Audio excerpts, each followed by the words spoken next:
What is up, party people? Welcome to the 74th episode of the BCM podcast. There is the B in BCM, of course. There is the C in BCM, which would stand for Charles, and then the M, which stands for Mikhail Searle. And here he is. Right. You didn't say my name. That's right. We had, I did say Brad. No, you said there's the B, and then you skipped straight to there's the C. But go on, it's fine. People know my name is Brad by now, so it's fine. Well, we were just having some fun conversation ahead of the show, but we're bringing a good show to you here today. Make sure you like, share, comment, tell your friends, tell your family, do all that, and make sure that you subscribe, because if you subscribe, you might be able to win something down the line. Charles, can I ask you a question before we jump in? What's that? Can I ask you a question before we jump in? I'm gonna regret this, but go ahead. I just want to know if you play baseball. Yeah, I love baseball. I mean, it's truly such a fun sport.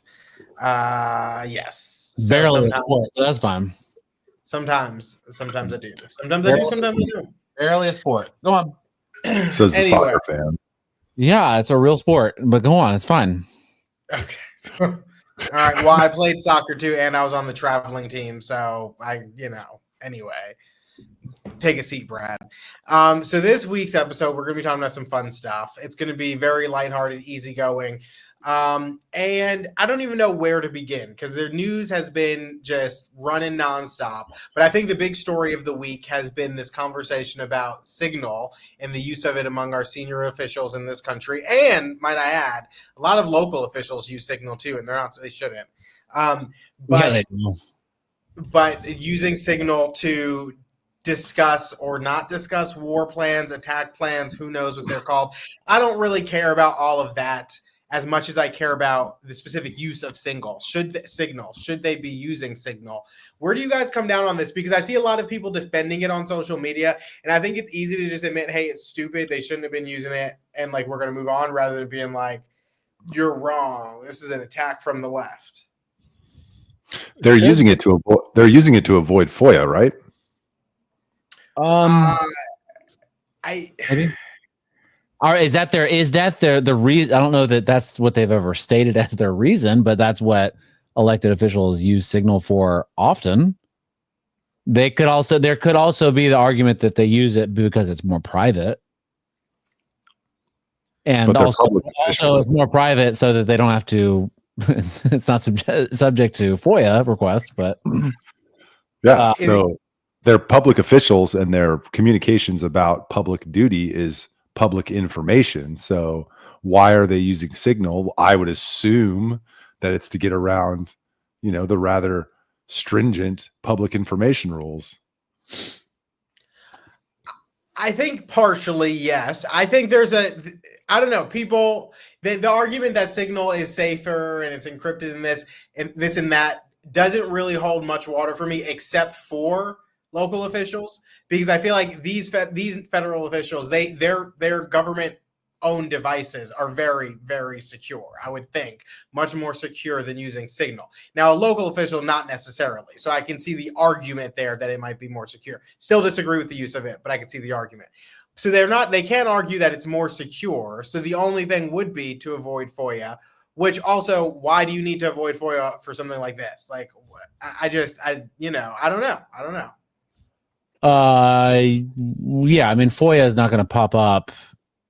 I mean, a FOIA would take months or whatever to actually get this information. So they're not trying to avoid a FOIA soon to be, requested. And even if they did, they could easily just classify the information and no one would ever get it. And, there are ways around it. I don't think that they're really trying to avoid FOIA. They're talking about bombing the Houthis. Houthis people, think they are. You know what I mean? And I just don't think that they would just classify that as national security, and they're not going to release it on a FOIA.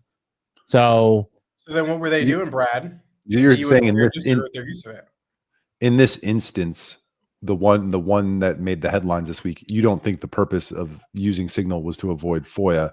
I was more saying generally the move to Signal is an attempt to avoid FOIA. No, I could agree that in this instance that you're talking about, but why are they on Signal rather than emailing back and forth Well, because of security concerns. My question, what was it? Jeffrey Goldberg.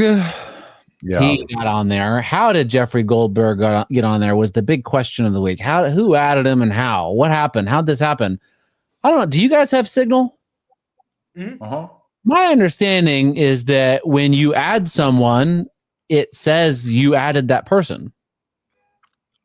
correct. So how is there a question about who added him? Well, I don't think there is a question about who added him. I think there is. Oh, well, I think it really came out that it was Mike Walls or whatever. Well, I think what it was I think they said that Mike Walls, he said that he had Mike Walls pop up on his Signal, and then he got a chat request for it. But I think they said that it was Pete Hegseth who put him in the chat. So I think Mike Walls sent that contact to Hegseth, who then created the chat, is what it sounds like. But is the question, why does that, to me, that's irrelevant. I don't care who put him in there as much as I care why they're using Signal and what else they're using Signal for. And I think I've seen a lot of conservatives and Republicans on social media who have been defending the use of Signal by government officials. And so, do you guys think this should just be stopped immediately, or you think they should continue? And have you used Signal to communicate with government officials? I personally believe that all government documents that are eligible for public information requests and FOIAs, all that stuff should automatically be readily available. I shouldn't have to request it. I should be able to search it in a database by just keyword, and it should be up there, uploaded to the cloud or whatever the fuck within, a reasonable amount of time. Does it have to be immediate? Okay, I can back off that request, maybe a week. Give them 7 days. You send an email in 7 days, I should be able to see that email without asking your permission. It's just there. Now, of course, something like this, they're talking about bombing the Houthis. All right, there's national security implications. Maybe that takes a little bit longer, and they redact and whatever, classify. There's some reforms that need to be made to the classification process as well. But this idea that I have to ask people that, like, for information about what they're doing in my name with my money, and then I have to pay for that money, is insane, and that needs to change at all levels, including the federal government. I don't care if they use Signal, so long as their phone is being recorded and that recording is showing up in that database that I'm asking for. Well, then you have to care if they use Signal.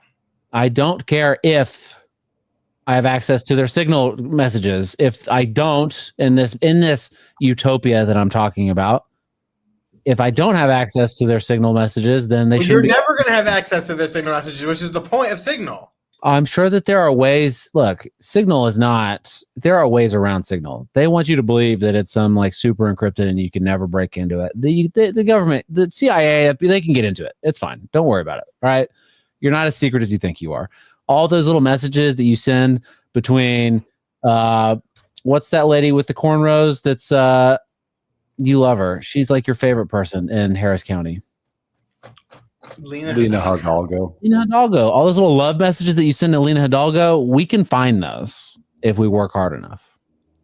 The point is that if you're using, you try to get any government text or even phone log through, well, I don't know if you can call through Signal, but try to get it and see if you can ever get it, because you're not going to get it. You can't, because it would require a different level of technology than they're going to offer me, just a lowly citizen. Right. So the point is, you can't get it. A PIR again, and I also can't get these documents immediately without paying for or requesting them. Why aren't you grilling me about that? Because we're talking about this in this utopia. I don't get anything. I don't get anything that I want in my utopia. All right, like this is not my utopia. Is not real, so it doesn't. No one matter. knows you to create a utopia. My question was very simple, which was, should they be using Signal or not? You went down this rabbit hole of some utopia that you created. I don't care if they use Signal, so long as I have access to their Signal chats. If I don't have access to them, then no.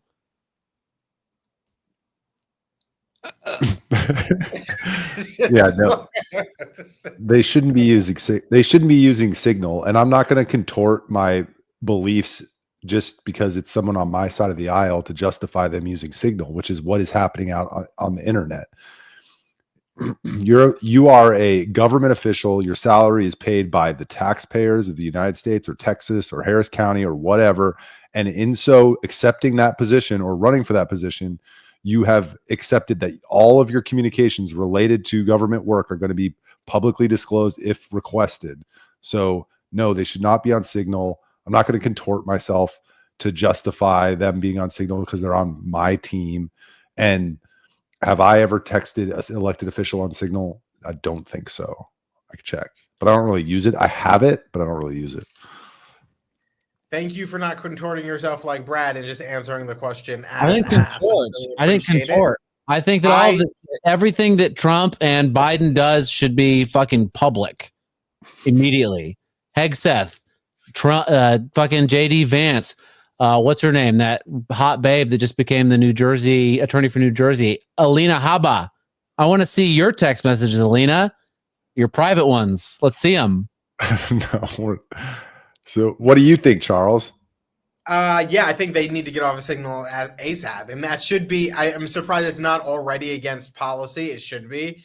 I mean, it should be a law that government officials are not able to use anything that does not allow, even if you withhold the information, anything that does not allow you to request the information. Like, you should not be on any platform that I cannot request that information from, regardless of whether or not I end up getting it. I think that's ridiculous. So no, I don't. And I've never communicated with a government official, with an elected official on Signal. Yeah. So get off Signal, folks. Get off Signal, you know? No. Huh? No, what? You can stay on Signal all you want. I don't care if you want to fucking do your creepy little things that you do with Signal. Next question. Or next topic. Legislative session, boom or bust. Has it sucked or is it great? And it comes at an interesting time because today I saw that Brian Harrison asked if there was a quorum and there was not, which then they could not do business, and now they have to convene tomorrow at 10 a.m., which ruins some people's Saturdays, from my understanding. So what would you guys say? There's not a quorum in the Texas. You're talking about the Texas House. Did you say that? Yes. Oh, I didn't hear you say. Okay, go on. Sorry. Okay, I didn't say it. Thanks. So what do you guys think? Do you guys think the legislative session has been a boom or a bust? Is there time to save it if it is a bust? I'm going to cop out. Why? I'm going to say TBD. But I'm talking about now at the midway point. TBD. A lot's gonna happen. I would say the Senate has been impressive in the amount of things that they've moved out of that chamber. Some of which I like, some of which I don't like, but they have worked at an incredible rate of speed, Harry. And the House has been a little bit slower to act. New speaker, new committee assignments. If I compared, last session to this session, I would say the House is a little bit behind, but that doesn't mean that the session's a bust yet. I'm just saying midway point. This is the midterm, your junior year, midterms, time to take the test. How'd you do this first quarter? I'm optimistic. So you got like a C+ on your midterms. No, I put it at a B right now. I'm optimistic that the bills that I care about passing are going to pass, and the ones I care about dying are going to die. And so I'm going to give it a B so far, but a lot can happen. I can come back. We could be here in a month and I could be like, this is God, So Let's just see what happens. Didn't you just say the words? What the fuck? There we go. Gosh darn, I've gotten so censorious now that I've got kids, so. Okay, so a B thus far.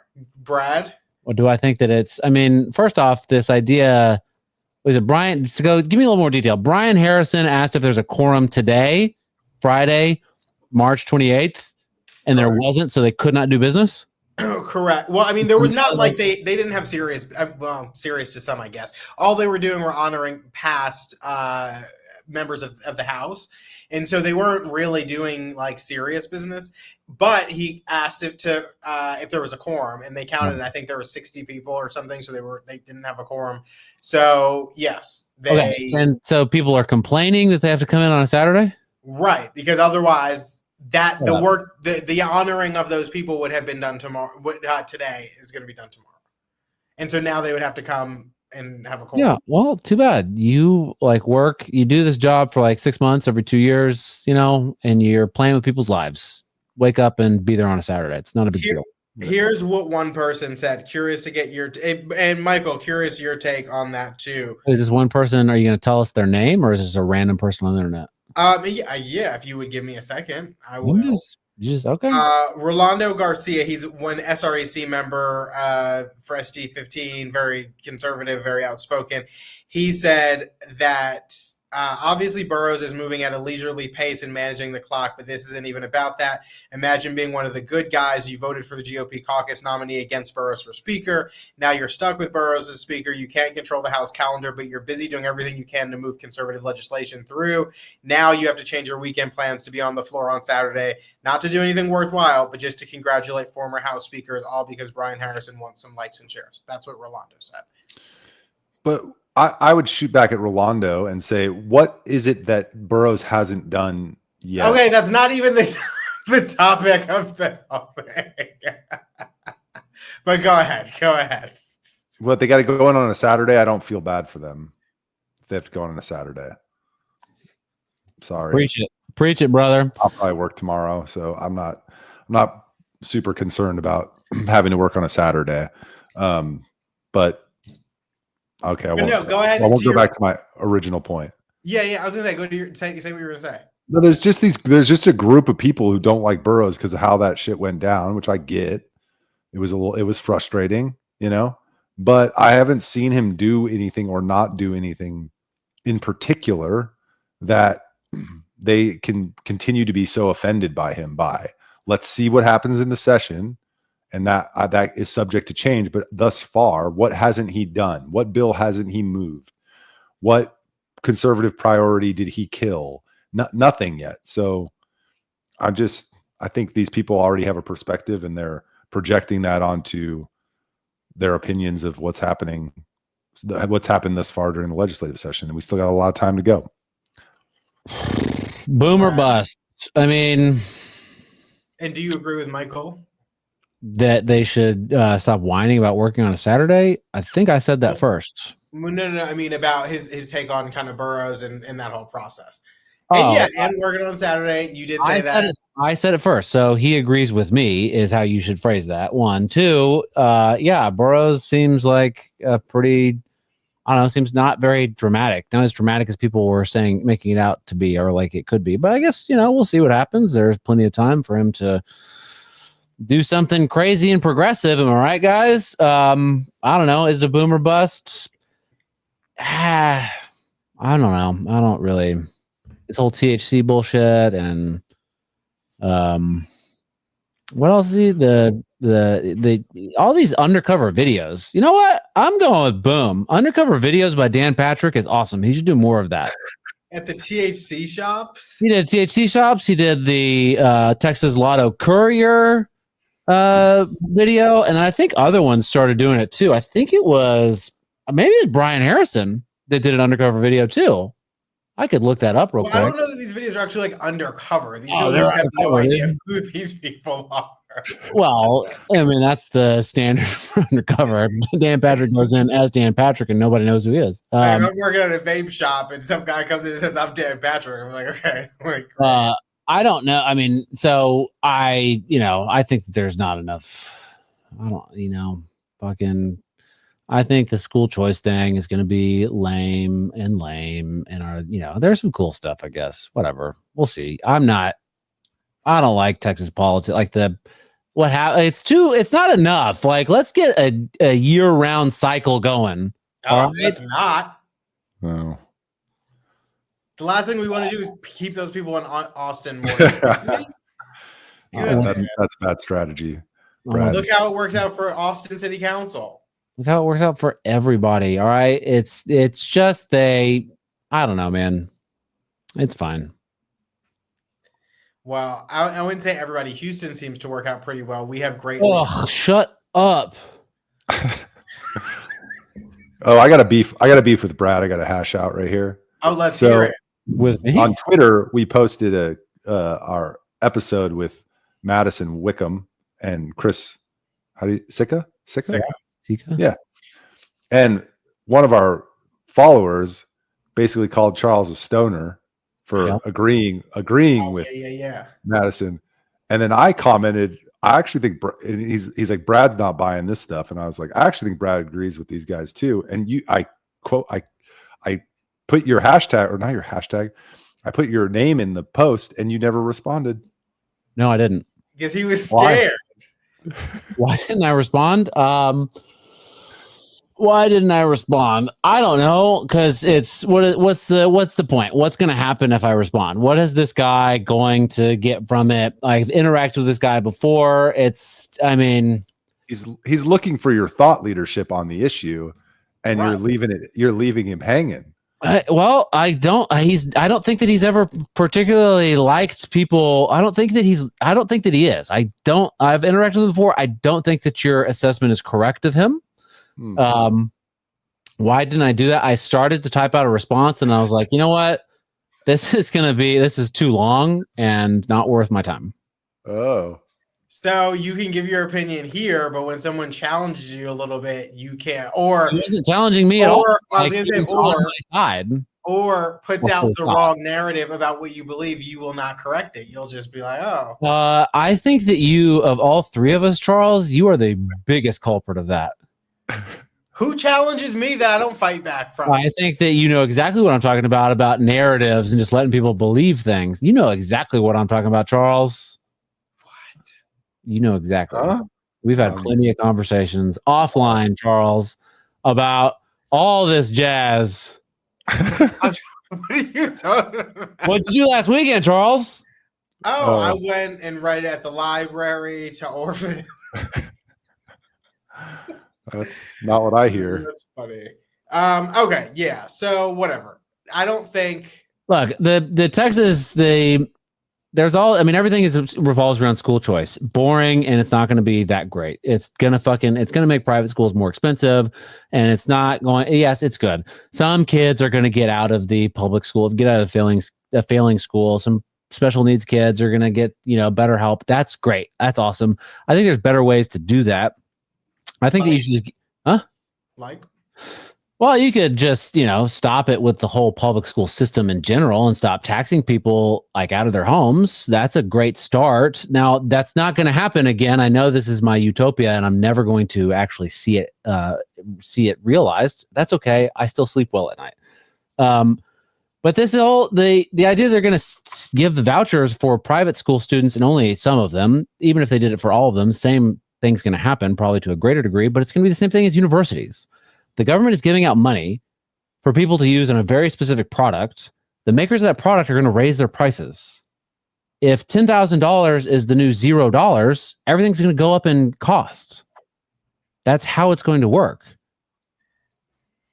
What are you shaking your head about? I mean, I think some of that's going to happen? Sure. But do I think you're going to wholesale see every one of these institutions or one of these private schools do that? No. I think you might see some of that. But also a lot of private school kids today are on scholarship to begin with, and they're going to continue to be on scholarship, and they're going to provide more scholarships as time goes on. So I disagree with the idea that it's all going to just... You're agreeing with me because I said that. I clarified that if it's not universal, if everybody got a voucher, then it would be a bigger problem. It's not going to be huge. But if there are private schools in, let's say, just whatever, if 1,000 kids in Austin get $10,000 to go to a private school or whatever school they want to, but probably private schools in Austin are going to say, there's fucking a lot of extra money going around that can only be spent on private schools. We got to raise our prices. Demand is going up, and we can raise our prices because this is the only thing they can spend this money on.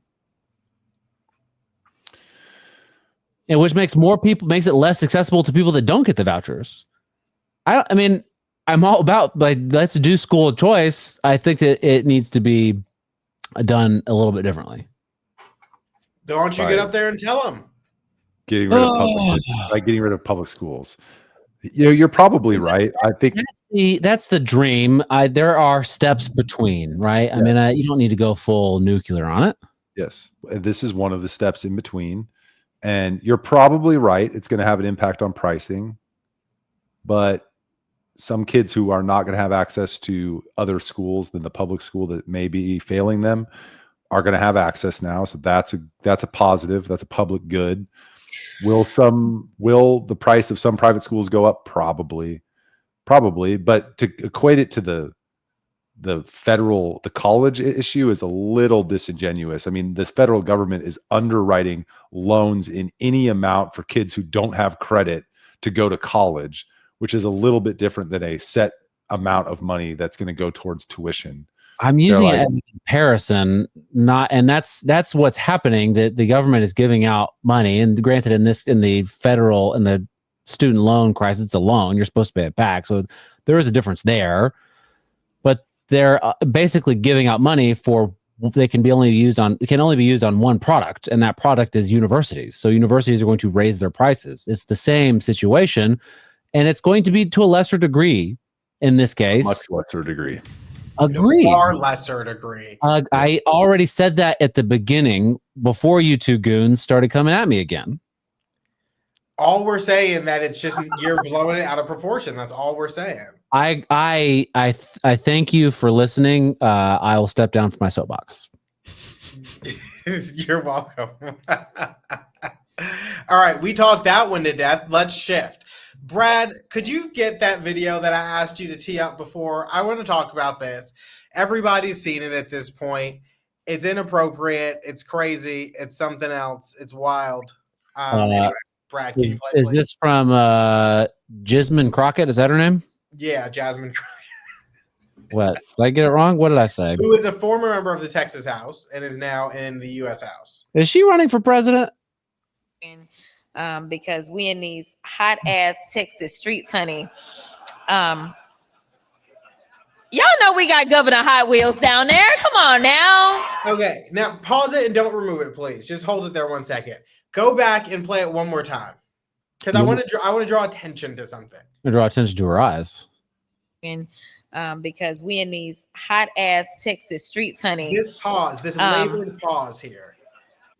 She looks up at the audience. She thinks she made a joke there. I don't know if it was a joke. I don't know. I don't really get it. It didn't sound funny, but people liked it. She kind of looks up with a little evil eye. Oh, these people, I'm primed. I can take a next step. We've all been there, right? Exactly. And that's when you don't take the next step. Play it. Y'all know we got Governor Hot Wheels down there. Come on now. See, okay. So the thing is, that's when you don't take the next step. When you know that what you're about to say is like pushing it, and you're up there and you're like, let me just go for it. That's when you know you go a little too far and you don't do it. And I think that's where she overstepped. She was having a good run for a while, hitting Republicans over the head left and right and getting a lot of good air for it. And now she's getting beat up herself because of that comment, because it was wildly disrespectful. What do you guys think? And in those moments, do you take that next step or do you pause? Oh, I take the next step way too often. But I mean, what's your question? Did she take it too far? Yeah. Yeah. I mean, that's not a nice thing to say about a guy in a wheelchair. Of course. That's not, in a public setting like that, not good. I've seen that joke online a billion times in Reddit threads and Twitter and all sorts of stuff. I've never heard it from an elected official, though I doubt that she's the first to ever say that. But saying it at a human rights, what is it, a meeting, rally? What is it? Yeah. But here's the thing. She also said that she was not necessarily making fun of him. She said she was referencing something else. She wasn't talking about his wheelchair, making fun of his disability. I mean, I'm sorry, Jasmine, you're retarded. I'll take it that next step. And that's the dumbest thing I've ever heard. You can't expect people to believe that. Everyone knows that joke, and no one says it out loud because everyone knows that it's rude and inappropriate to say that about a guy in a wheelchair. I mean, they say it probably like maybe among their friends or whatever. or in a text thread of, dirty jokes or memes that they have with their friends. Maybe. But out loud at Human Rights Campaign speech? It's a little much. Here's what she said. Here's her response. She said, I wasn't thinking about the governor's condition. I was thinking about the planes, trains, and automobiles he used to transfer migrants into communities led by black mayors, blah, blah, blah, blah, blah. Then she says, this is yet another distraction. Instead of obsessing over and hanging on every word, my political foes should focus on doing the work of the people. At no point did I mention or allude to his condition. So I'm even more appalled that the very people who unequivocally support Trump, a man known for racially insensitive nicknames and mocking those with disabilities, are now outraged. CJ Pearson, I'm looking at a tweet from CJ Pearson, says that she attacked the Governor Greg Abbott for being disabled. It wasn't an attack. It was a off-color rude joke. Yeah. And we have made, I know all three of us have made off-color, very rude jokes many times in our lives. We just don't do them at Human Rights Campaign rallies. So do I say it or do I heed the lesson of Jasmine Crockett? I think it depends. I don't know if there's a lesson here to be made. Y'all a bunch of snowflakes.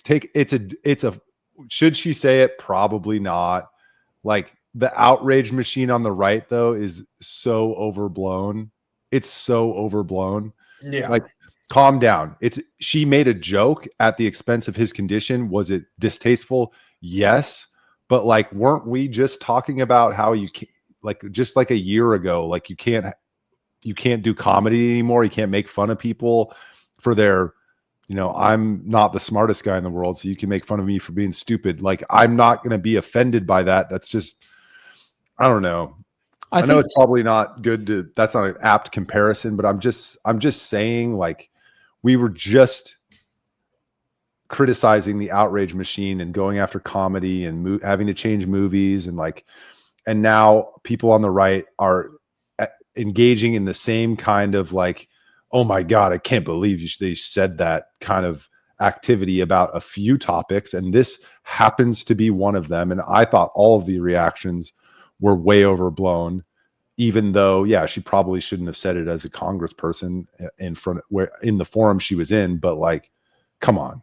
They want they're trying to get the left to live by their own standards, and it's just not going to work. The left doesn't care. That's not what they're doing. Yes, it is. No, it's not. CJ Pearson is not offended by Jasmine Crockett's joke.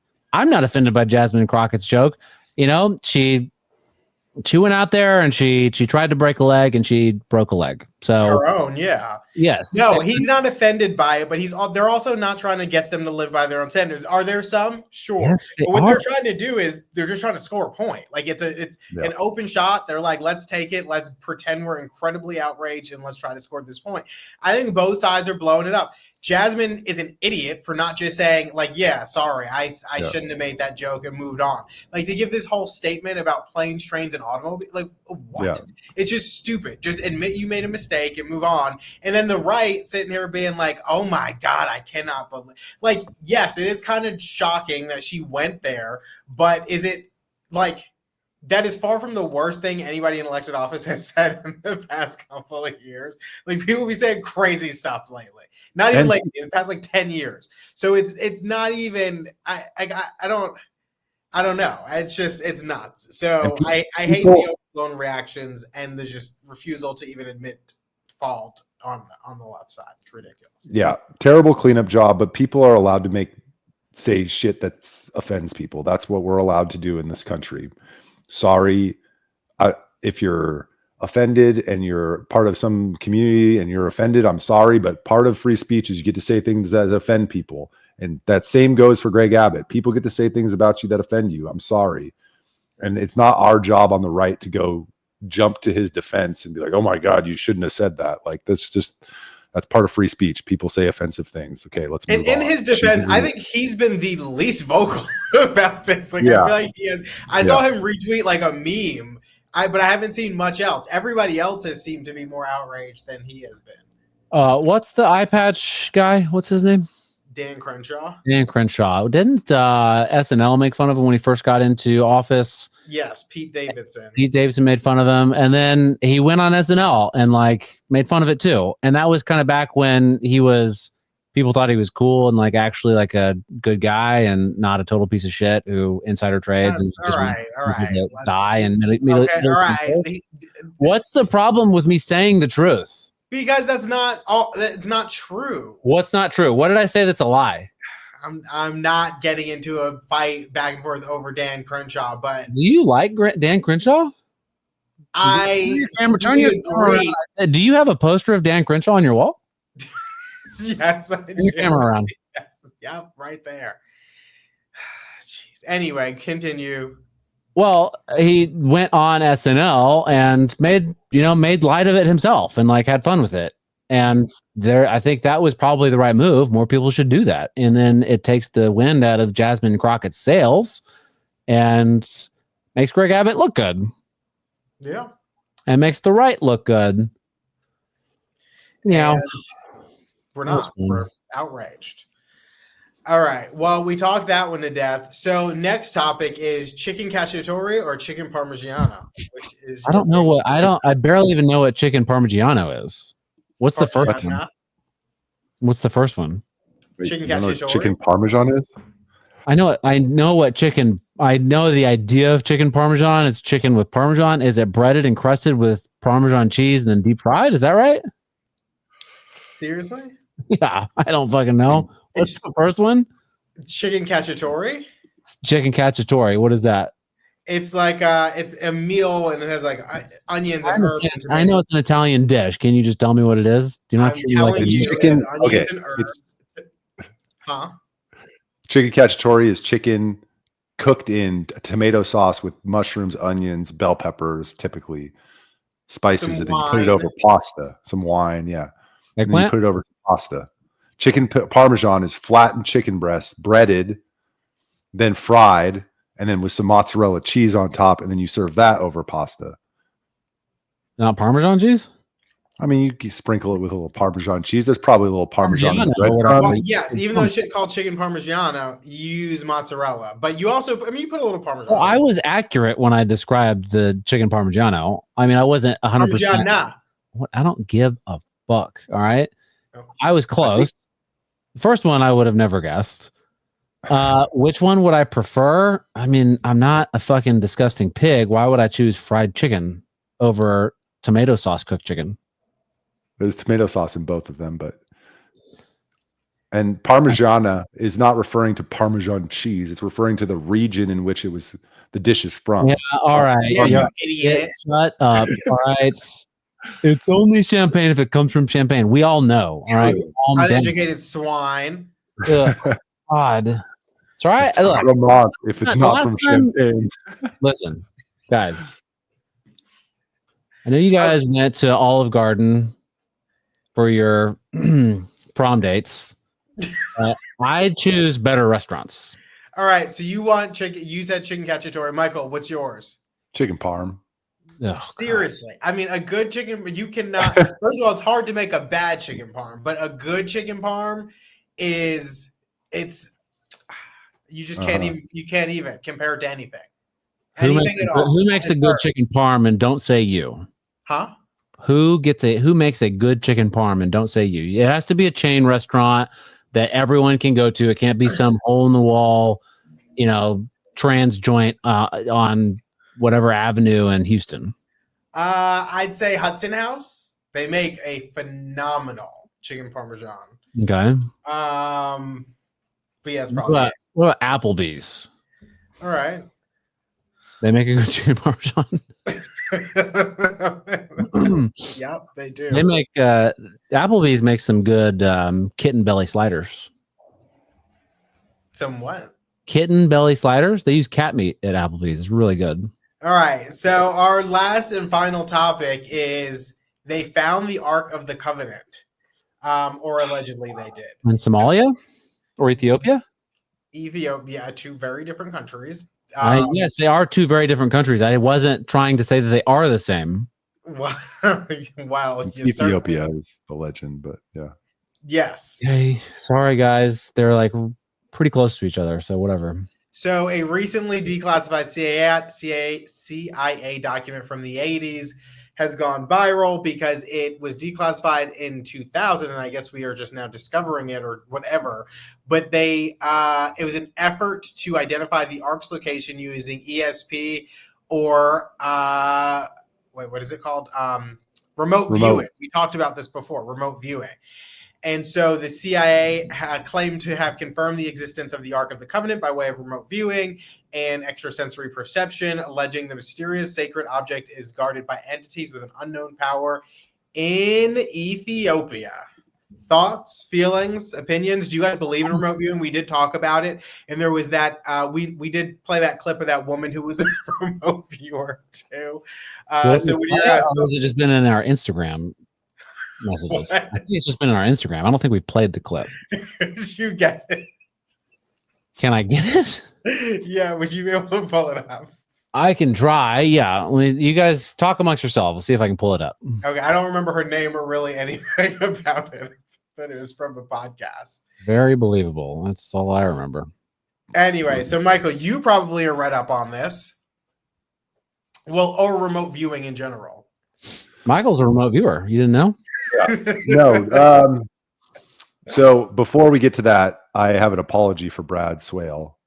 I went down the pyramid rabbit hole that we discussed on last week's show. Crazy. I wish I would have looked into that more before the show. Crazy. Okay, well, tell us about it now. Well, no, I mean, that's not the topic, but we discussed on last week's show. I was like, yeah, I'm not surprised there's stuff under the pyramid. But then I looked into it. And it's like these huge cylinders, 6 cylinders underneath the base of the pyramid. And inside of them is a spiral staircase that goes down to the bottom. And they're like 600, 700 feet tall. And at the bottom, there's a basement. It's like an enclosed box at the bottom of these things. And the guy that I listen to claims that the technology of how they built the pyramids and those freaking cylinders that are under there is down inside that basement area. What? And that they are not, there are some scientists who are trying to get authorization to excavate the cylinders, and they are getting denied by the authority on the Egyptian government. Yeah, they have some commission type thing that decides whether or not you can excavate things in Giza, and they are not allowing them to. Who cares about excavating? Just go down there and take some pictures. Like, just show us why are people so fucking anti? Like a huge discovery was just made. Why would you not want people to go down there? Go down there. It's in Egypt. It's yours. If it's technology for like free energy, it's yours, Egypt. It's in your pyramids. Like, that would be good for you. Let people go find it. Yeah, but then the whole story of history and all the institutions that have been built on that story will be completely discredited and built on lies. Well, how many degrees have been handed out with that is the story of history that will now be worthless? Well, we don't even know what's at the bottom of those stairs. It could just be an empty room. Could so, like, maybe it won't rewrite history, but we got to get down there and find out. But are we sure that that's what's in there? It's a staircase that goes down there? Oh, so he's just some crazy guy. No, he's not. Oh. He does the podcast Pyramid Code, I think it's called. So he's like pretty well read up on the alternative history side of things. And that's what he said they see in those pictures of the LiDAR pictures is he sees the staircase and inside the cylinders. Oh yeah, this one. Tried to look into religion at all, such as, for those listening, this is Sean Ryan from the Sean Ryan podcast. I think that he's a former drug runner is what he said about himself. I don't know that that's true, Sean Ryan. Please don't come after me. I think that's what you've said in the past. I could be wrong, but his former CIA remote viewer would not answer questions about the crucifixion of Jesus. Why? ? The crucifixion.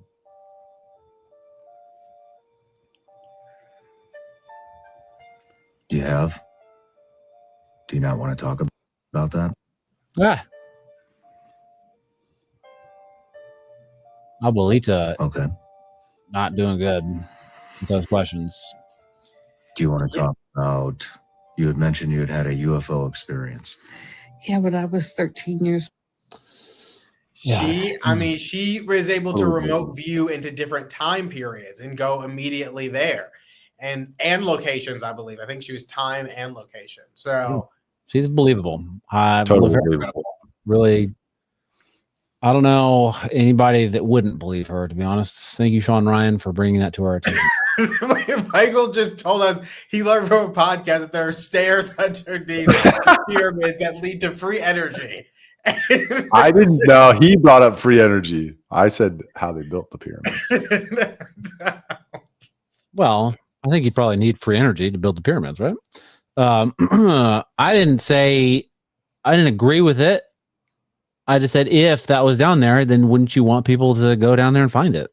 No. Anyway, I find her very believable. And what were we talking about? The Ark of the Covenant? Like we lost the thread. They have found the Ark of the Covenant, or this remote viewing program has apparently identified the coordinates, but it's being protected by different entities. So I don't know what's going to happen. But I thought it was guarded by like some Ethiopian monks. That like there's one guy that goes in there, gets to see it, and like he dies of cancer like every 10 years, and like a new person has to get picked. You guys are mixing stories. Oh, sorry. So didn't realize we had an expert on the podcast. I'm not an expert, but there's the recent revelations of the CIA remote viewing program that said that they know where the Ark of the Covenant is and that it's in the Middle East. That was as specific as it got. There's also a theory that it is in Ethiopia. Those are two separate things. The CIA documents just said the Middle East and that it's guarded by entities or something like that. And the CIA documents also said that if you try to touch it, it will kill you or hurt you. It protects itself. The entities protect it. So until the time is come when we're supposed to discover it, whenever that is. And I think it's under the Dome of the Rock. Is that what it's called? Where's the Dome of the Rock? Where is that? Israel. Why do you think it's there? Of all places? Jerusalem. Temple Mount. Why do you think it's there? Why? Mm-hmm. I don't know. I mean, what do you mean you don't know? You just you threw it. Because I've heard people speculate that that's where it is, and that's what Doesn't Donald Trump have a Ark of the Covenant like statue or something like that in the White House? Maybe. Yes, I saw people posting pictures of it, but I think it's at Mar-a-Lago. I don't think it's at the White House. Hey, that's the same thing. Do you remember that? That's the White House of the South. Do you remember that UFO sighting over Dome of the Rock? No. Like 2010 maybe. It came let's see if I can find it. You guys talk about remote viewing.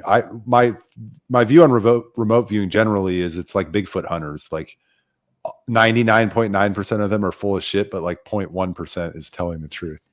99 and 0.1 does not equal 100. I'll just clarify that. Thank you. Also, you believe in Bigfoot and like fully, like you think you know people that have met Bigfoot.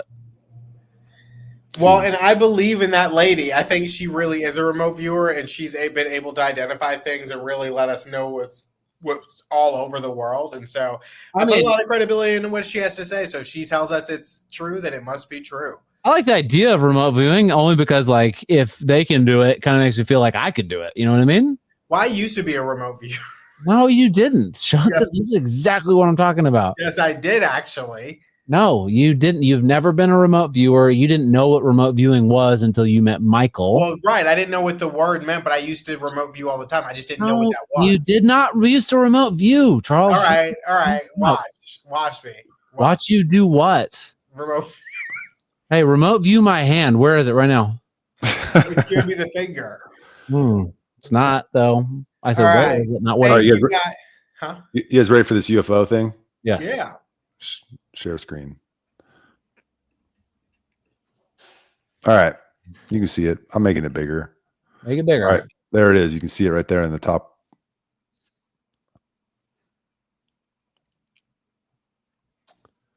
A little ball of light.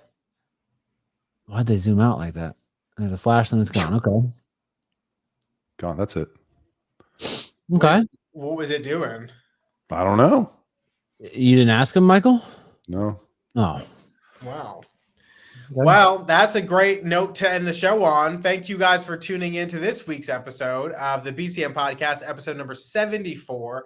Please, again, like, share, tell your friends, tell your family. Let us know if there's a topic that you'd like us to discuss that we should dive a little more deep into. But other than that, we'll catch you guys next week. Do you guys have anything to tell the people? I love you. Tune in next week. We got Jack Craver joining the show. Oh, Jack Right, Craver, favorite.